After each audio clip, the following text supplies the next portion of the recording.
More about two police officers separately arrested for domestic violence. Mark Whalen of North Cortland Police and Carson Hicks of Boaz are now on leave.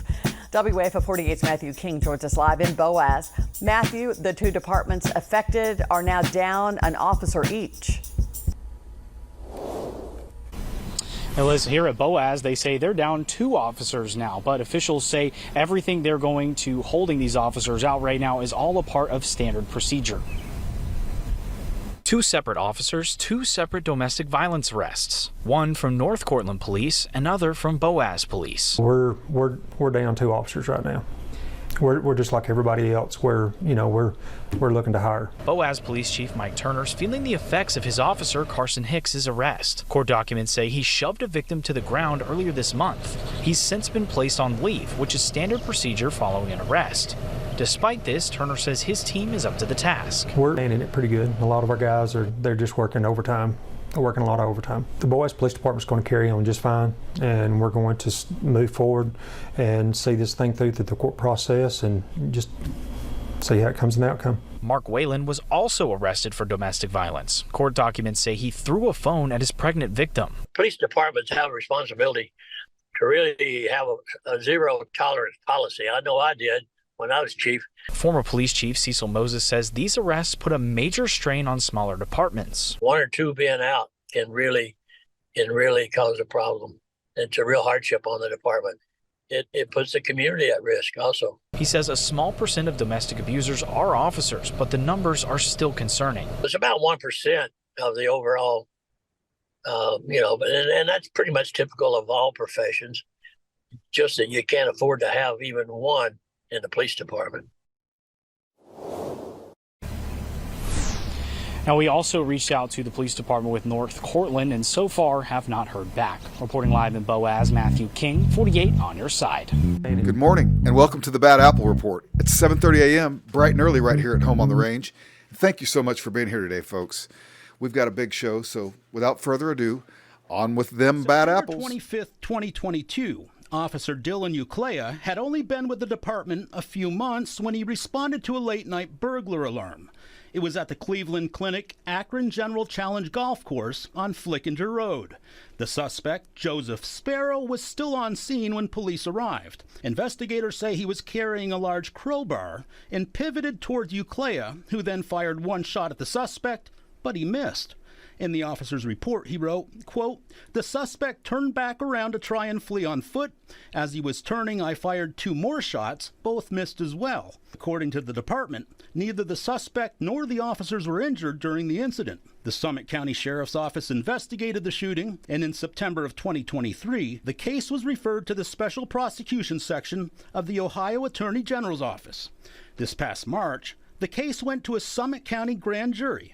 On April 29th, Officer Uclea was secretly indicted on 1 count of felonious assault, a second-degree felony. That charge could land him in prison for up to 8 years if he's convicted. Uclea pleaded not guilty and was released on a $10,000 bond. Police Chief Roy Smith told 19 Investigates the officer's last day on the force will be July 15th. He's currently on unpaid leave, but he already submitted his resignation. I'm not sure how I feel about that, cop. If that's not just an unfortunate situation. But hey, let's move on from the unfortunate to the fortunate, where we're going from a cop that has a hair trigger to a cop that is hair triggered. His attorneys say the settlement is not just a win for him, but a win for police accountability in general. Gregory Bombard of St. Albans was awarded $175,000 from a suit filed against the Vermont State Police in 2021. Quote, "With this settlement, I hope the Vermont State Police will train its troopers to avoid silencing criticism or making baseless car stops, and at least now I can pay my criminal attorney for defending me from bogus charges and take my 88-year-old mother out for a nice dinner." Rich and Jay Diaz also say the lawsuit led to the discovery that Vermont state troopers are not trained to recognize people's First Amendment rights, with no definitive First Amendment policy. They hope the settlement will serve as a wake-up call to the state police to implement free speech standards and training for troopers. Bombard was arrested by Trooper Jay Riggin in February 2018 for disorderly conduct. He was accused of giving the trooper the finger. The Foundation for Individual Rights and Expression and the American Civil Liberties Union say Riggin violated Bombard's First Amendment rights, which makes his victory in court impactful for all. And that's disorderly conduct 101. That first thing may have been an error, but after that, it certainly wasn't. But now I'm wondering, if maybe you actually did do that as I thought you originally did. This case is an example of Vermont State Police really trampling on a person's First Amendment rights. If you try to stamp down on people's right to speak, right to protest, that there will be serious consequences, and that's important for all of us. This case isn't an outlier. We know that Vermont drivers are pulled over and over-policed at rates that are really disproportionate with the national average.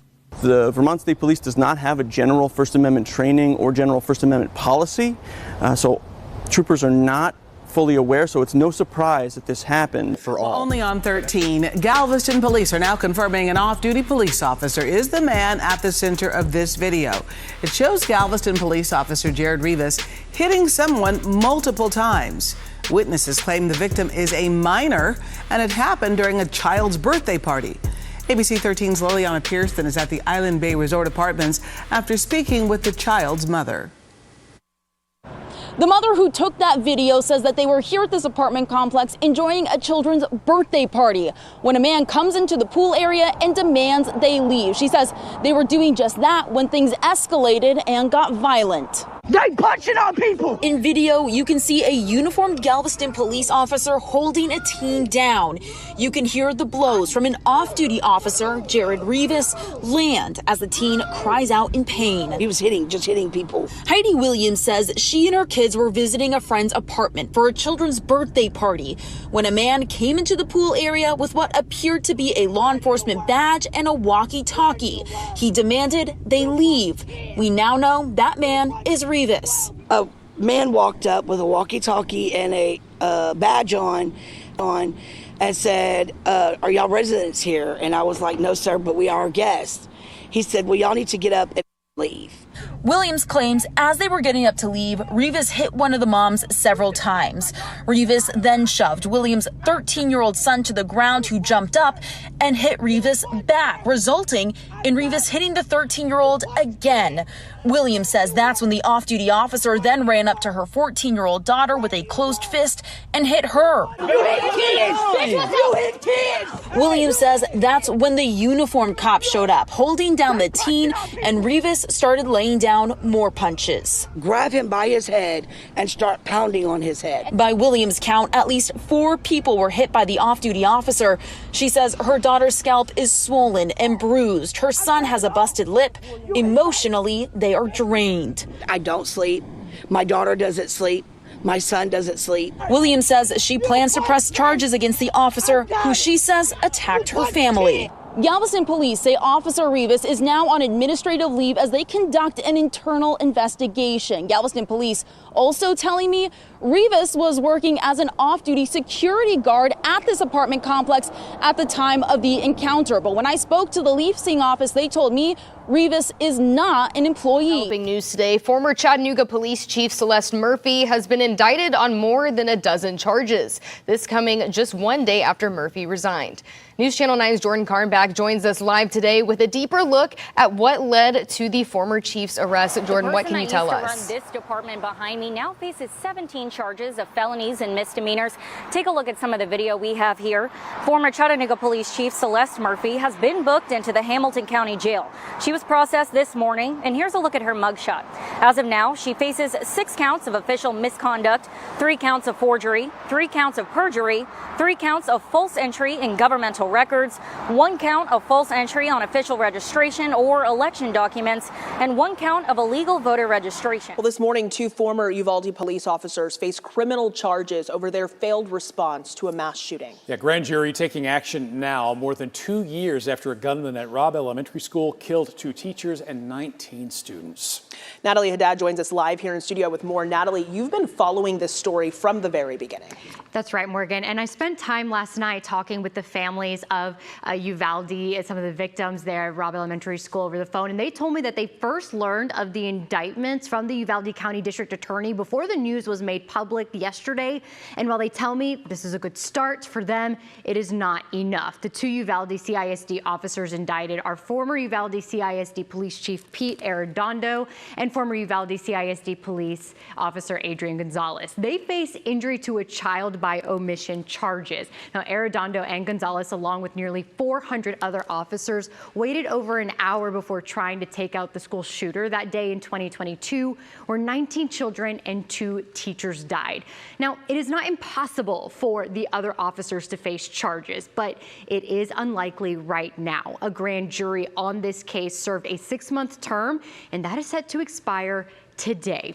Now, Brett Cross's son, Uzziah Garcia, died in the school shooting, and Brett says blood is on these officers' hands. There were other chiefs there. There were other high-up individuals, and when you see that somebody is not doing anything and there are children literally bleeding out, and you don't do anything, like you sit by for 77 minutes knowing that there are children in there dying, this is a good start, but there needs to be more.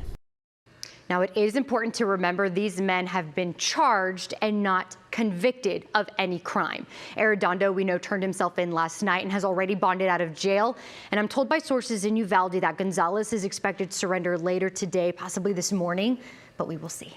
And Natalie, Arredondo wrote the school shooter plan, but then backtracked and said that he did not have any responsibility for what happened when that shooter was on campus. Right, and I think this could be his detriment because the school shooter plan was written by Arredondo along with others, and it says in that incident, in that school shooter plan, that should there be a school shooting, Arredondo, who was the police chief of the school district at the time, he is the incident commander. So when Arredondo was asked about his response that day, he said he actually didn't know he was supposed to be the one taking charge. So again, I think this is something he's going to be heavily questioned. You know, you guys are absolutely awesome. Thank you so much for being here every morning to watch the Bad Apple Report right here at home on the range.